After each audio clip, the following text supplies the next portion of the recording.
So hello guys, no? So ang Team Wakwak talaga ay nandito na ngayon sa may Villasis, Pangasinan, no? Sa may tulay. Kitang kita talaga natin na napaka-traffic talaga yung kahintang sa ngayon, no?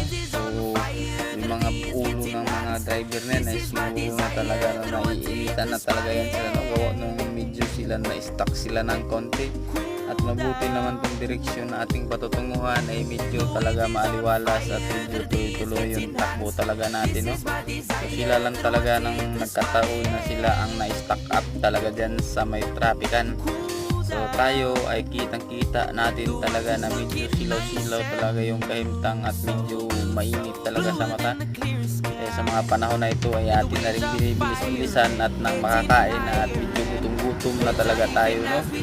So ayan lang talaga at medyo binis-bilisan lang natin at kitang-kita natin na sa kabilang linya talaga ay medyo sumpot-sumpot talaga yung